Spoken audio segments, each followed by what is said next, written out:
बिस्मिल्लाहिर्रहमानिर्रहीम। मोहम्मद पाक और अहले बैत के ज़हूर के चंद अल्फाज आपकी खिदमत में हाजिर करता हूँ। पार्ट 1 में कहा गया था कि अल्लाह रब्बुल इज़्ज़त ने अपने महबूब के 12 हिजाबों में अपनी तारीफ़ की सदाएँ सुनी तो नाम मोहम्मद को कलम के ज़रिए लौह पे तहरीर किया गया और वो नाम 4000 आसमानी साल तक इस लौह पे नूर की तरह चमकता रहा। और साथ ही साथ रब्बुल इज़्ज़त ने महबूब अव्वल के इश्क में 9,99,999 आलमीन को पैदा कर डाला। आइए आपको बताते हैं कुरान और हदीस की रोशनी में महबूब अव्वल के नूर से किस तरह कायनात को तख्लीक किया गया। मेरे चैनल को ज़रूर लाइक करें ताकि मैं आपकी खिदमत में ऐसी इस्लामी वीडियो बनाता रहूं। अल्लाह ने अपने हबीब के नूर के कुछ हिस्सों से एक आलम को पैदा करने का इरादा किया तो बस अल्लाह ने एक हुक्म जारी किया और इस हुक्म से हबीब के नूर को 5 हिस्सों में तकसीम कर दिया। अल्लाह ने नूर मोहम्मद के पहले हिस्से से अपने अर्श को पैदा किया, दूसरे हिस्से से आसमानों की तख्लीक की, तीसरे हिस्से से चाँद और ज़मीनों को पैदा किया, चौथे हिस्से से सूरज जैसे बड़े बड़े सितारों को वजूद में लाया गया। लेकिन इस सारे कायनात को बनाने के बावजूद भी ये सब तारीख था जिसमें अंधेरा था। तो अल्लाह ने ये चाहा कि वो अपने अर्श को, इस कायनात को, इस सारे जहां को रोशन करे, इसमें रोशनी भरे। तो अल्लाह ने नूर मोहम्मद के 5वें हिस्से से सिर्फ रोशनी को पैदा किया और इसी तरह नूर मोहम्मद के 5वें हिस्से से पहली मर्तबा रोशनी को वजूद में लाया गया। बस जैसे ही अल्लाह ने नूर मोहम्मद के 5वें हिस्से से कायनात को बना के मुकम्मल किया तो अल्लाह ने नूर मोहम्मद को कायनात की सैर करवाई और फिर से नूर मोहम्मद खुदाई का इकरार करके अल्लाह की तस्बीह बयान करने लगा। जैसे जैसे नूर मोहम्मद अल्लाह की वहदानियत की तस्बीह पढ़ता रहा वैसे वैसे अल्लाह ताला कायनात में मखलूक को पैदा करके अपने मोहम्मद के नूर का तारुफ करवाता रहा। हुक्म करता रहा कि मेरे हबीब पर ईमान लाना और इसके बताए हुए रास्ते पर चलना और इसी तरह अपने महबूब के लिए 9,99,999 आलमीन को पैदा कर डाला और इसी तरह हर एक आलम में हज़ारों मखलूक़ात को वजूद में लाया गया। फिर अल्लाह की तरफ से इन तमाम मखलूक़ात पे यह हुक्म नाफिज किया गया कि जान लो वो तमाम मखलूक़ात जिन्हें वजूद में लाया गया है अगर मैं अपने महबूब अव्वल के नूर को पैदा ना करता तो कभी भी तुम्हें वजूद में ना लाता। जिसने मोहम्मद के नूर की ताज़ीम की इसने खुदा की ताज़ीम की और जिसने मोहम्मद के नूर की तकसीम की इसने खुदा की तकसीम की। के लिए दोज़ख में हमेशा हमेशा के लिए तड़पा देने वाला दर्दनाक अज़ाब है। नवासे रसूल हज़रत इमाम हुसैन इब्न अली के बेटे हज़रत इमाम ज़ैनुल आबदीन फरमाते हैं कि इन आलमीन की तादाद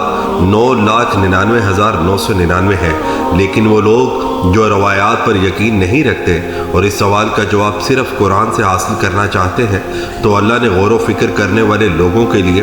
कुरान की 2 आयात में इस सवाल का जवाब कुछ यूं बयान फरमाया है। जैसे कि अल्लाह रब्बुल इज़्ज़त सूरह अंबिया की आयत नंबर 107 में इरशाद फरमाता है कि ऐ मेरे हबीब हमने आपको आलमीन के लिए रहमत बनाकर भेजा है। और फिर साथ ही अल्लाह रब्बुल इज़्ज़त कुरान की पहली सूरह की दूसरी आयत में यह इरशाद फरमाता है कि अल्हम्दुलिल्लाह रब्बिल आलमीन, तमाम तारीफ़ें अल्लाह के लिए है जो तमाम आलमीन का खुदा है। मालूम यह हुआ कि अल्लाह रब्बुल इज़्ज़त अपने कुरान की इन दोनों आयात के ज़रिए गौर व फिक्र करने वाले लोगों को इनके सवाल का जवाब कुछ यूं बता रहा है कि ऐ लोगों जान लो कि जहाँ जहाँ तक मैं अल्लाह रब्बुल आलमीन हूँ वहाँ वहाँ तक मेरा हबीब रहमतुल आलमीन है। जिस जिस मखलूक ने हज़रत रसूल खुदा मोहम्मद मुस्तफ़ा सल्लल्लाहु अलैहि वसल्लम के बताए हुए रास्ते का इकरार किया तो परवरदिगार आलम ने इसे इनाम के तौर पर जन्नत जैसी अजीम नेमत की जज़ा दी और जिसने आपके बताए हुए रास्ते का इनकार किया तो परवरदिगार आलम ने इसे दोज़ख जैसी वादियों में हमेशा हमेशा के लिए फेंक दिया। अल्लाह ताला ने एक और हुक्म नाफिज किया और तमाम मखलूक़ात को बताया कि अब मैं एक ऐसी मखलूक को पैदा करूँगा कि जो बाकी बनाई हुई मखलूक़ात के मुकाबले में सबसे बेहतर होगी, जिसका कोई सानी ना होगा, जो अशरफ मखलूक़ात होगी। तो बस अल्लाह ने इस अशरफ और बेहतरीन मखलूक को पैदा करने से तकरीबन 2000 साल पहले अपने अर्श पे ये ऐलान किया कि ऐ तमाम फरिश्तों जान लो कि मैं अनकरीब ज़मीन में एक ऐसी मखलूक को पैदा करने वाला हूँ कि जो मखलूक मेरी अब तक की پیدا کردہ تمام مخلوقات سے بہتر ہوگی۔ جیسے ہی وہ اپنی بہترین مخلوق کی تخلیق کو مکمل کر کے اس میں اپنی روح پھونکے تو تمام فرشتے فوراً سجدے میں گر کر اس مخلوق کی تعظیم کرنا۔ بس جیسے فرشتوں نے یہ اعلان سنا تو تمام فرشتے فوراً اللہ کے دربار میں حاضر ہو کر اللہ سے یہ عرض کرنے لگے، اے ہمارے پروردگار، جس طرح سے تو نے مخلوقات ہند، مخلوقات بن، مخلوقات نساء اور مخلوقات جن کو زمین پہ غالب کیا تو انہوں نے تیری زمین کو فساد سے بھر دیا، تیری زمین پہ ایک دوسرے کا ناحق خون بہایا اور تیری ہی زمین پہ تیرے ہر حکم کی نافرمانی کی۔ اے ہمارے پروردگار، یقیناً یہ مخلوق بھی انہی مخلوقات کی طرح تیری زمین میں فساد بھرپا کرے گی، تیری زمین میں ایک دوسرے کا ناحق خون بہائے گی اور تیری ہی زمین پہ تیرے حکم کی نافرمانی کرے گی۔ اے تمام تعریفوں والے ہمارے پروردگار، تو ہمیں اپنا خلیفہ مقرر کر، ہم اپنی زندگی کی ابتدا سے انتہا تک ہر لمحے تیری بادشاہی کا ذکر کریں گے، زمین آسمان کو تیری تعریفوں سے بھریں گے اور ہمیشہ صرف تیرے حکم کی فرمانبرداری کریں گے۔ اے ہمارے پروردگار، بس تو ایک مرتبہ ہمیں وہ مقام تو عطا کر کہ جو مقام تو ان قریب اس اشرف اور بہترین مخلوق کو عطا کرنے والا ہے۔ تو اللہ نے تمام فرشتوں کو اور فرشتوں کے تمام سرداروں کو فرمایا کہ اے فرشتوں،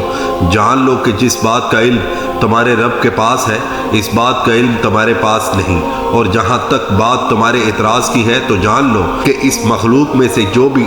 اللہ کی زمین میں فساد برپا کرے گا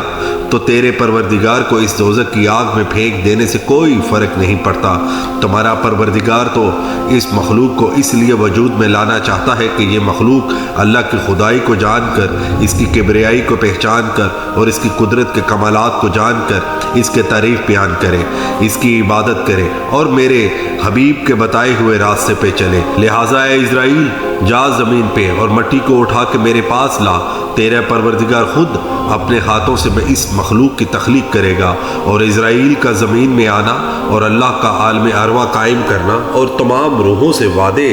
لینے کے بارے میں ہم آپ کو اگلے تیسرے پارٹ میں بتائیں گے۔ میرے چینل کو ضرور سبسکرائب کریں اور اگر ممکن ہو تو اسے شیئر بھی کریں۔ شکریہ۔